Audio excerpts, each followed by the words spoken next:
नमस्कार। बड़ी बहस छत्तीसगढ़ में आप सभी का स्वागत है और मैं हूं आपके साथ सीमा चौधरी। जहां छत्तीसगढ़ में नगरीय निकाय और त्रिस्तरीय पंचायत चुनाव 2025 की घोषणा हो गई है।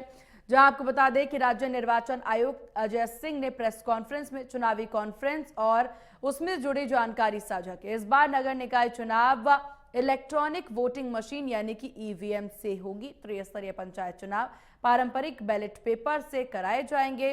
परिणाम की घोषणा अलग अलग की जा रही है। पंच, सरपंच और जनपद सदस्य के परिणाम खंड स्तर पर 19 फरवरी, 22 फरवरी और 25 फरवरी को घोषित किए जाएंगे। जिला पंचायत सदस्य के परिणाम जो हैं वो जिला मुख्यालयों पर 20 फरवरी, 23 फरवरी और 25 फरवरी को किए जाएंगे घोषित। निकाय चुनाव की तारीखों के ऐलान पर मुख्यमंत्री विष्णुदेव साय का कहना कि राज्य सरकार ने हर वर्ग के लिए काम किया है। दोनों चुनाव बड़े ही अच्छे से जीतेंगे। पीएम मोदी की गारंटी को पूरा करने का काम सरकार ने किया है। रायपुर दक्षिण उपचुनाव में जनता ने विश्वास जताया। निकाय चुनाव में भी जनता का विश्वास बना रहेगा। आगे कहा कि कांग्रेस ने चुनाव परिणाम को साथ जारी करने की मांग की। दीपक बैज का कहना है कि जब सरकार वन नेशन वन इलेक्शन का दावा करती है तो परिणाम अलग अलग क्यों आने हैं। नगरीय निकाय का परिणाम पहले घोषित करेंगे तो पंचायत चुनाव का परिणाम प्रभावित होगा। चुनाव परिणाम की तारीख से यहां पर कांग्रेस जो है वो सहमत नहीं है। आज इसी मुद्दे पर विस्तार से होगी बात। चर्चा के लिए कुछ मेहमान जुड़ेंगे, लेकिन उससे पहले सियासी बयानबाजी सुनते हैं।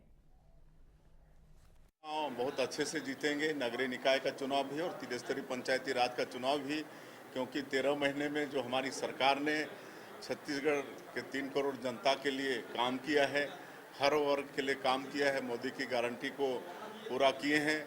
और जिस तरह से हम लोग को रायपुर दक्षिण विधानसभा के उपचुनाव में भी सफलता मिली है, तो मुझे पूरा विश्वास है कि छत्तीसगढ़ की जनता का भरपूर आशीर्वाद हमारी पार्टी को मिलेगा। में नगरीय निकाय और पंचायत चुनाव को लेकर आज चुनाव आयोग, प्रदेश चुनाव आयोग ने आचार संहिता लगाया है। दोनों चुनावों को लेकर कांग्रेस पार्टी पूरी तरह से तैयार है और लगातार हम लोग तैयारियां कर भी रहे हैं। आचार संहिता आप एक साथ लगाते हैं और नामांकन भी आप पंचायत चुनाव तीनों चरणों का एक साथ करते हैं और नगरीय निकाय का नामांकन का एक ही डेट है। फिर आप परिणाम क्यों अलग अलग डेट में कर रहे हैं? हमारा सवाल है, नगरीय निकाय चुनाव का परिणाम आप 15 फरवरी को घोषित करेंगे और पंचायत चुनाव का 18 फरवरी, 21 फरवरी और 24 फरवरी, मतलब 15 फरवरी और 24 फरवरी, सिर्फ 8 से 9 दिन का अंतर है। क्यों? क्या इससे चुनाव परिणाम प्रभावित नहीं होगा? नगरीय निकाय चुनाव परिणाम पहले घोषित करेंगे तो कहीं ना कहीं पंचायत चुनाव का परिणाम प्रभावित होगा।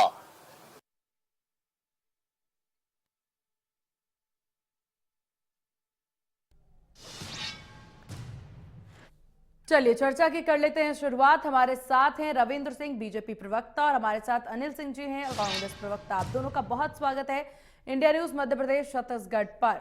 अनिल जी, शुरुआत आप ही से कर लेते हैं क्योंकि समस्या जरा दर्ज करवाते नजर आ रहे हैं परिणाम की तारीखों को लेकर के। क्या है पूरी समस्या, जरा वो भी बताइए। और अगर जो तारीख सामने आई है, अगर उस तारीख पर रिजल्ट आ जाते हैं तो यहाँ पर संभावित दिक्कत क्या है? देखिए, आपको और हमारे बहुत सम्माननीय भाजपा प्रवक्ता रविंद्र सिंह जी को, इंडिया न्यूज के विद्वान दर्शकों को मेरा नमस्कार। देखिए, सवाल इस बात का है कि दिसंबर के पहले चुनाव हो जाने थे। आज 15 फरवरी से सीबीएसई ने बोर्ड एग्जामिनेशंस के लिए स्कूलों को तैयार रखने को कहा है, अदर एक्टिविटीज को बंद रखने को कहा है। छत्तीसगढ़ के जो नौजवान हैं, जो 12th का पेपर, 10th का पेपर दे रहे हैं, वो ऑल इंडिया लेवल पे इसको फाइट कर रहे हैं और ऑल इंडिया लेवल पे ही इनका जो भी कहना चाहिए कंपटीशन होगा वो उस स्तर का होगा। जब इनको कॉलेज का चयन करना होगा, यूनिवर्सिटीज का चयन करना होगा, तो उसी स्तर का होगा। आज भारतीय जनता पार्टी के कुसंयोजन के कारण, सही मैनेजमेंट ना होने के कारण, हड़बड़ाहट और जिस तरह से बदहवासी में चुनाव को यहां तक खींच कर ले आए, उससे इन युवाओं का भविष्य अधर में है। दूसरी बात देखिए कि इतना कम समय मिला है कि किसी भी राजनीतिक दल के लिए वो इनसफिशियंट है। भारतीय जनता पार्टी की नीयत निश्चित रूप से शुरू से खराब थी। आप देख लीजिए कि पिछड़ा वर्ग आयोग जो माननीय सर्वोच्च न्यायालय के गठन के निर्णय से गठित हुआ, उसकी रिपोर्ट इन्होंने अक्टूबर में एक्सेप्ट की, 1 महीने के अंदर ट्रिपल लेयर टेस्टिंग कर दी और ओबीसी के साथ अन्याय किया। तो ये बदहवासी इसलिए है कि ये स्थानीय निकाय के चुनाव में हारते रहे हैं। अब उसके बाद देखिए चुनाव का भी जो प्रोग्राम आया है, उसमें 15 फरवरी को नगर निकायों के चुनाव घोषित हो रहे हैं और पंचायतों के पूरे परिणाम अंतिम तक 24 तक आ जाएंगे। तो अलग अलग परिणाम क्यों, एक साथ परिणाम घोषित किए जा सकते थे। निश्चित रूप से इन्फ्लुएंस होता है किसी भी दल के पक्ष में हो विपक्ष में हो। सवाल इसका है कि हमेशा जो चुनाव आयोग है वो इस बात का ध्यान रखता है, पर सवाल इसका है कि सरकार फिर से इन चुनावों को जिस स्तर पर जहां ले जाकर करा रही है, ये पूरे प्रदेश के लिए कहीं ना कहीं एक बड़ा प्रश्न चिन्ह है। और देखिए युवा ही नहीं, हर वर्ग एक वर्ष में इनको अच्छी तरह महसूस कर चुका है कि ये कैसे सरकार चलाए हैं, अनिल किस जी, तरह से सरकार एक वर्ष में चाहे कानून व्यवस्था चाहे जी। ठीक है अनिल जी, आप यहाँ पर ये कहते नजर आए हैं कि जो तारीख सामने आई है वो किसी भी पार्टी के लिए उचित नहीं है। तैयारी करना और पार्टी को वहां पर जमीनी स्तर पर उतरना, जनता तक अपनी बात पहुंचाना, वोटरों को समझाना, मनाना, उसके लिए समय अवधि बहुत कम है किसी भी पार्टी के लिए। आप खुद ये बात कहते नजर आ रहे हैं किसी भी पार्टी, और उसके बाद खुद बीजेपी पर निशाना साधते नजर आए। तो जितना समय आपके पास है उतना ही समय भाजपा के पास भी है और अन्य दलों के पास भी है। देखिए कांग्रेस पूरी तरह से कमर कस के तैयार है। फिर समस्या सवाल इस कहां? बात का है कि क्या, देखिए सवाल इस बात का है कि एक ऐसी समयावधि होनी चाहिए जो संतोषजनक हो।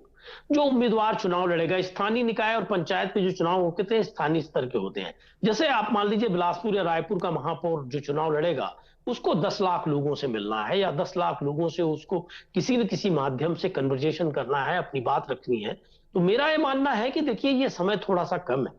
और सबसे बड़ी बात तो मैं यही कहूंगा कि चाहे स्थानीय स्तर पर इन्होंने निगमों में जो प्रशासक बैठाए हैं उसके पहले इनको सारी तैयारी कर लेनी थी और दिसंबर के पहले ये चुनाव करा लेने थे, जिससे संवैधानिक व्यवस्था भी बरकरार रहे, बोर्ड की परीक्षाएं भी प्रभावित ना हो। क्योंकि आज पहली बार ऐसा नहीं है कि फरवरी में बोर्ड के एग्जाम हो रहे हैं, हमेशा होते थे। तो भारतीय जनता ठीक। पार्टी की सरकार कहीं ना कहीं बदहवासी में थी और इस तरह से आज इस स्थिति में चुनाव को पहुंचाने का काम ठीक है किया। रविंद्र जी, अनिल जी हालांकि काफी प्रमुख विषय यहाँ उठाते नजर आए। फिर चाहे यहाँ पर बच्चों की परीक्षाओं की बात, वो कहते नजर आए कि जो तारीख निर्धारित हुई है उसमें बच्चों की परीक्षाएं भी हैं जो कि प्रभावित होंगी ही चुनाव की वजह से। अब ऐसे में पहला सवाल ये और दूसरा सवाल ये, जब यहाँ पर हम बात करते हैं वन नेशन वन इलेक्शन का, तो कांग्रेस के द्वारा ये कहना, जब हम एक देश एक चुनाव की बात कर रहे हैं तो रिजल्ट भी ऐसे ही बनना चाहिए, रिजल्ट की भी तारीख, परिणामों की घोषणा भी आप कुछ ऐसा ही करिए। बिल्कुल, वन नेशन वन इलेक्शन की ओर देश बढ़ रहा है और छत्तीसगढ़ ने इसमें पहला कदम बढ़ा दिया है। अब कितना ज्यादा प्रभावित हो जाएगा भाई। हमेशा से परंपरा रही है कि पहले नगर निगम के चुनाव होते हैं, उसका पंचायतों का होता है। ये है कि इस बार दोनों आसपास हो रहा है। क्या दिसंबर में, जैसे खुद कह रहे नगर निगम का चुनाव होना था और फरवरी में पंचायत का, तो दिसंबर का चुनाव जो नगर निगम का होता है उसके परिणाम को फरवरी तक कभी रोके हैं क्या? कभी नहीं रोका गया है। और अभी भी 1 हफ्ते का अंतर है, ऐसा कोई प्रभावित नहीं होता है। और सबसे बड़ी बात है, कांग्रेस के मन में जो शक है ना, संदेह है ना, इसका इलाज तो मान के पास। लेकिन कांग्रेस को तो तैयारी में यहाँ पर उनका कहना कि उम्मीदवारों को वहां तक पहुंचने में, जनता तक अपनी बात पहुंचाने में भी तो समय लगेगा, उसका समय नहीं देंगे आप लोग? भारतीय जनता पार्टी क्या कहते हैं, अदृश्य होकर उनके सामने अचानक से प्रकट हो जाएंगे क्या? जनता के प्रोजेक्टर के रूप में आ जाएंगे क्या? हमको भी उतना ही समय मिला है, हम भी उतनी मेहनत करेंगे जितना ही करेंगे। जो अपनी बात पहुंचाने में कामयाब होगा वो ये हो जाएगा। इनको तो हम 2 महीने का समय दे। और सबसे बड़ी बात है, समय भारतीय जनता पार्टी नहीं दे रही है, विष्णुदेव साय की सरकार नहीं दे रही है, स्वतंत्र और संवैधानिक निकाय चुनाव आयोग दे रहा है। उसको तय करना है कितने दिन में करना है। हमारे कहने पे करेगा क्या चुनाव आयोग? 2 महीने का समय देगा तो कांग्रेस को लोग चिल्लाएंगे, देखो भाजपा के लोगों के कहने पे 2 महीने का समय देती है। उसको जो उचित लगा, जो बुद्धिमता लगा, उसके पास जो उपलब्ध साधन संसाधन है उसके अनुसार उन्होंने तय किया। ये तो हर चीज में ऑब्जेक्शन लेते हैं। इनके दीपक बैच कह रहे हैं हम चुनाव के लिए तैयार कह रहे हैं, तैयार है। इनके प्रवक्ता कहते हैं समय नहीं है। इनका अंतर विरोध आज से नहीं वर्षों तक रहेगा और उसमें कोई हमको वो भी नहीं करना। ये जाने इनका काम जाने रही बात।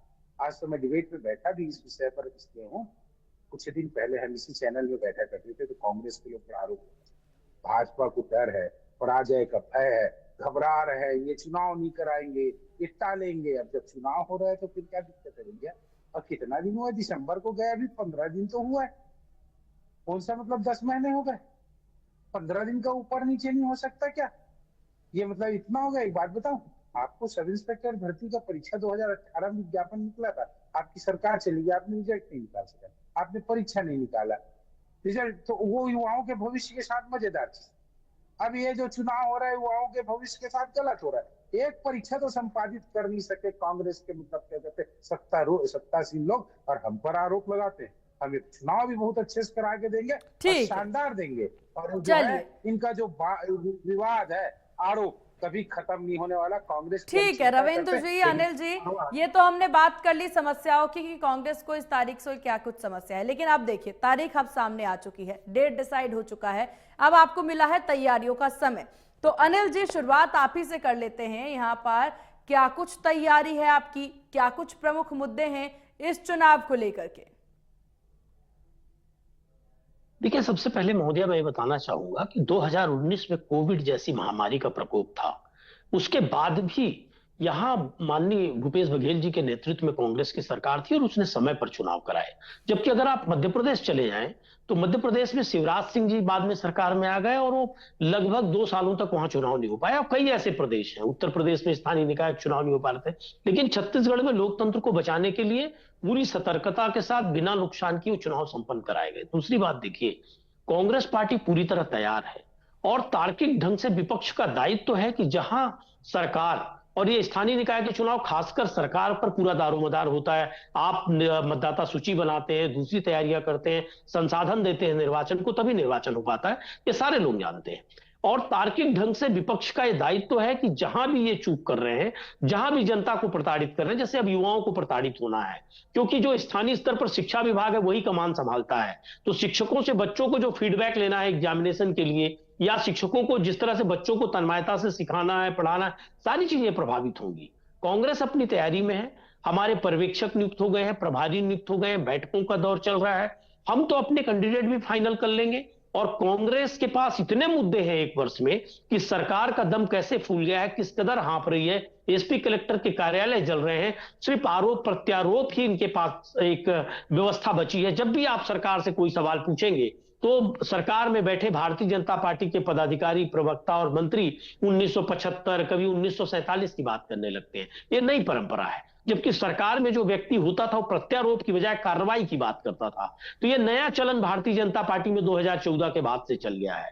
तो देखिए, हम तो सारी चीजें बताएंगे कि कैसे पुलिस कस्टडी में मौतें हो रही हैं, कैसे कभी सतनामी समाज को प्रताड़ित कर रहे हैं, कभी साहू समाज को, कभी यादव समाज को, आदिवासियों के साथ तो लगातार सौतेला व्यवहार हो ही रहा है। तो ये लगातार जिस तरह से माताओं बहनों के साथ कानून व्यवस्था के क्षेत्र में आप देख लीजिए कि बलात्कार, अपहरण और लगातार शासन महिलाओं के खिलाफ जो अत्याचार कर रहे हैं उनके साथ खड़ा दिखा है कई जगह। तो इस तरह की सारी बातें हम पहुंचाएंगे। स्थानीय निकायों के चुनाव में देखिए, जब से छत्तीसगढ़ बना है तब से कांग्रेस हमेशा भारतीय जनता पार्टी पर भारी रही है। अभी निगमों में जैसे पूरी तरह हमारा कब्जा है, नगर पालिकाओं में भी ज्यादातर हम है, नगर पंचायतों में हम है।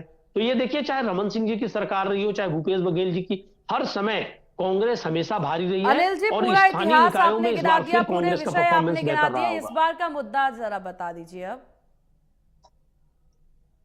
इस बार का मुद्दा देखिए, चाहे ये अभी जिस तरह से प्रशासकों की नियुक्ति की है, जिस तरह से सरकारी तंत्र का दुरुपयोग केंद्र से लेकर राज्य तक कर रहे हैं, इन्हीं सब मुद्दों को लेकर हम जाएंगे कि महात्मा गांधी की जो परिकल्पना थी, संविधान की जो प्रस्तावना है, जो सोच है, संविधान का जो कॉन्सेप्ट है कि स्थानीय इकाइयों को हमको संपन्न बनाना है, स्थानीय स्तर पर नीतियां बनाना है, उसके खिलाफ भारतीय जनता पार्टी चल रही है। और ये कहीं ना कहीं पावर को सेंट्रलाइज कर रहे हैं, चीजों को खत्म कर रहे हैं, छत्तीसगढ़ या संस्कृति, छत्तीसगढ़ की जो शांति है, सबको भंग कर रहे हैं। इन सभी मुद्दों को लेकर हम जाएंगे।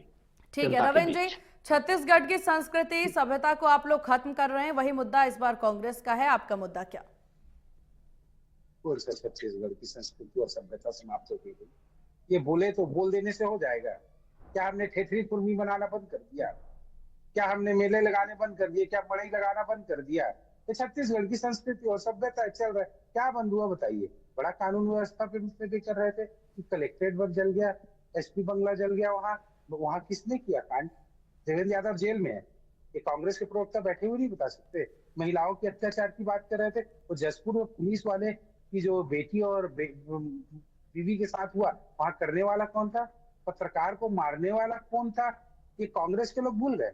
और बड़ा युवाओं में मुझे अफसोस होता है भाई, कांग्रेस को तो ना युवाओं के भविष्य के बारे में बात करने के पहले 50 बार सोचना चाहिए। इस छत्तीसगढ़ में हमने देखा, जब लड़के जो थे रोते कलपते बिलखते पैर पड़ते भूपेश बघेल के दरवाजे पे बैठे रहते थे, साहब जांच करा दो सीबीआई पीएससी का। आज देख रहे हैं सीबीआई जांच कर क्या निकल रहा है, पर्चा लीक हो रहा है। कौन? टामन सोनवानी परीक्षा नियंत्रक के घर में दे रहा है। कौन कह रहा है? कलकत्ता का पेपर है जांच एजेंसी, वो बता रहा है पेपर लीक हुआ। क्यों कहते थे भूपेश बघेल सबूत लाओ, लड़के शिकायत करे कि सबूत लाए, वो सीबीआई बन जाए लड़के।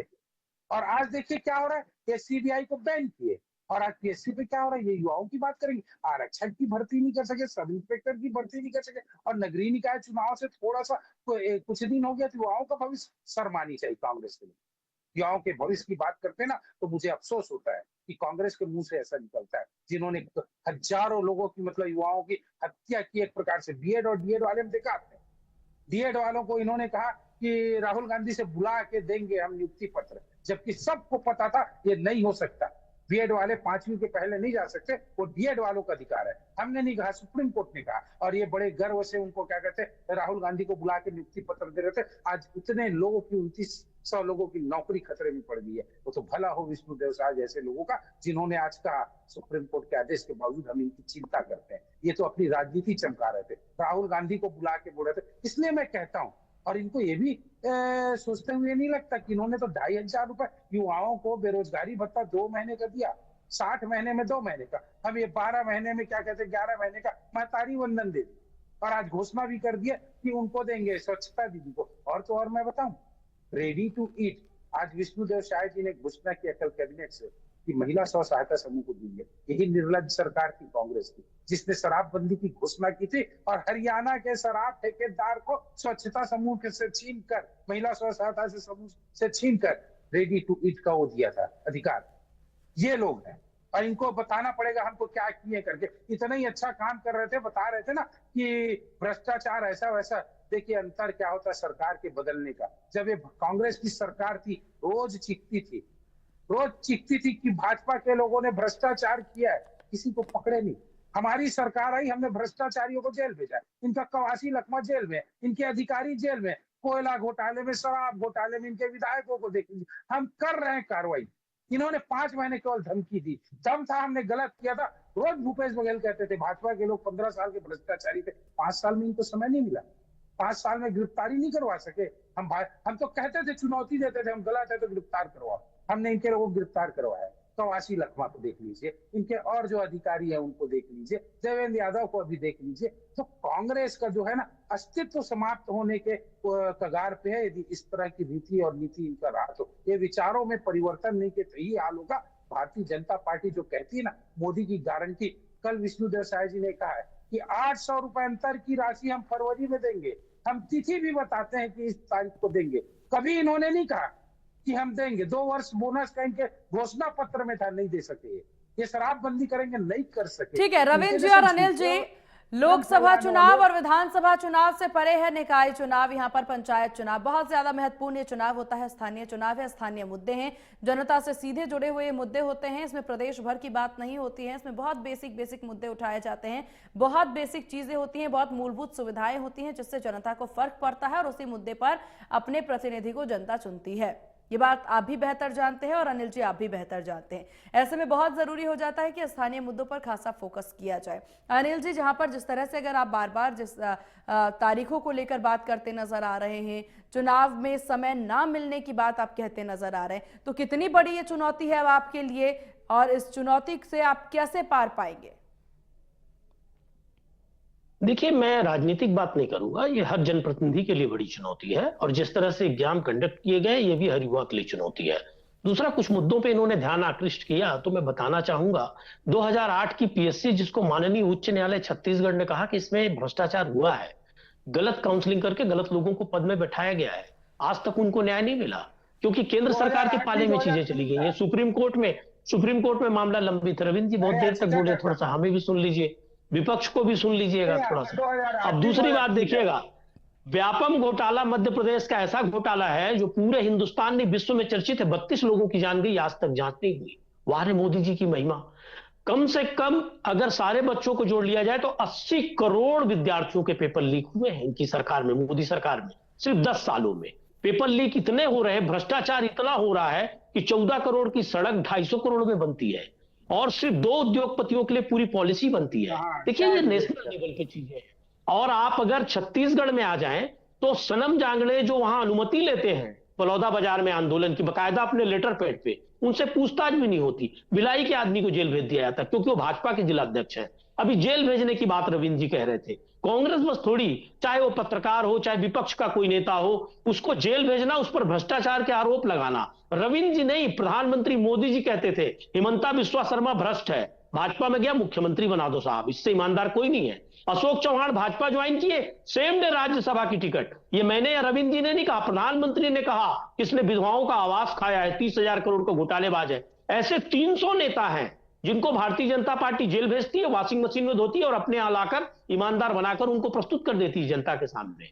तो भाजपा, अभी ये कह रहे थे ना कांग्रेस समाप्ति की ओर है, सारे दलों को और संविधान को समाप्त करने की ओर ये कदम बढ़ा रहे हैं। किसी के आप सिंबल छीन लो, किसी दल को तोड़ फोड़ दो, सीटिंग मुख्यमंत्रियों को जेल भेज दो, विपक्ष के सारे नेताओं का दमन कर दो, ईडी आईटी सीबीआई के माध्यम से चंदा वसूली करो। ये कभी आपने देश में नहीं देखा होगा। अभी तो जो एसबीआई ने चंदे के आंकड़े जारी किए वो भी देश की जनता देख रही है। तो देखिए सवाल इसका है कि केंद्र से लेकर स्थानीय स्तर पर आप चले आइए। स्थानीय स्तर पर एक शरीफ आदमी 1 साल में थानों में नहीं घुसना चाहता, डर रहा है। गुंडे बदमाशों का बोलबाला है, थानेदार और तहसीलदार कुर्सी की नीलामी हो रही है। मैं नहीं कह रहा हूँ, तहसील संघ का बड़ा पदाधिकारी पटवारी वर्तमान में स्ट्राइक में है। ठीक है अनिल जी, लगातार हड़ताल और बदहवासी का वातावरण, अराजकता का वातावरण है प्रदेश में। ठीक है रविंद्र जी, अपनी बात। सबसे बड़ी बात है, बोले कभी ईडी और सीबीआई ने ऐसा काम नहीं किया, इसको गिरफ्तार नहीं किया। चोरों को बचाने का काम आपने किया, चोरों को पकड़ने का काम हम कर रहे हैं। और यदि आप चोर नहीं हो तो डरना भी नहीं, न ईडी से डरना न सीबीआई से डरना। कोर्ट आपके लिए बैठा है, यदि ईडी और सीबीआई करेगी। मैं इन मामलों पे नहीं पढ़ना चाह रहा था बहुत ज्यादा, जिस तरह से बात कर रहे थे कि कहते 2000 मोदी जी के सरकार के आने के बाद से, मोदी जी के सरकार के आने के बाद से सुशासन हुआ। और 2008 की पीएससी का मामला नहीं था, छत्तीसगढ़ में 2003 की पीएससी का मामला था। और उस केस को कोर्ट में मैं लड़ा हूँ, हाई कोर्ट में मैं जीता हूँ। यहाँ बैठ के 2008 की बात कर, 2008 तो बहुत अलग है, 3 बहुत अलग है। तथ्यों को जानना नहीं है, अफसोस। इसीलिए मैं कहता हूँ कांग्रेस रटा रटाया बोल के आ जाते हैं। तो कौन सा 2008 का मामला भैया? 2003 की पीएससी का है, मैं याचिका करता था। और कौन कौन उसमें शामिल थे सुन लीजिए। कांग्रेस के खेलन राम जांगड़े, अमोल सिंह सलाम। और ये किसके कार्यकाल में हुआ था? जोगी के कार्यकाल में हुआ, भूल गए हो? और भारतीय जनता पार्टी ने इसमें क्या किया? मैं विषय से हट के बता रहा हूँ ना। अशोक दरबारी को डॉक्टर रमन सिंह की सरकार ने सिंगल कैबिनेट की बैठक बुला के सस्पेंड किया। अमोल सिंह सलाम, खेलम राम जांगड़े के विरुद्ध एफआईआर की। आपके भूपेश बघेल के पास लड़के जाते थे तो बोलते हैं सबूत ला के दो। मैं खुद भूपेश बघेल के दरवाजे पे गया था 2003 की पीएससी के लिए। क्या कहा था भूपेश बघेल ने? मुझे समझ में नहीं आती पीएससी, जाओ पूछ लेना भूपेश बघेल से। और आप यहाँ भाषण देने बैठे हुए हैं।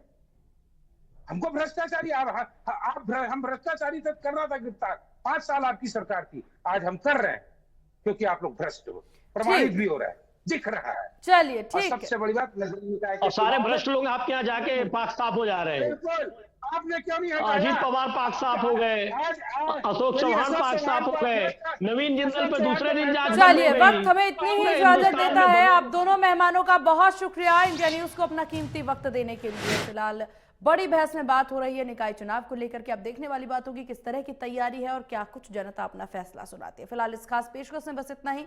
बने रहिए इंडिया न्यूज के साथ। नमस्कार।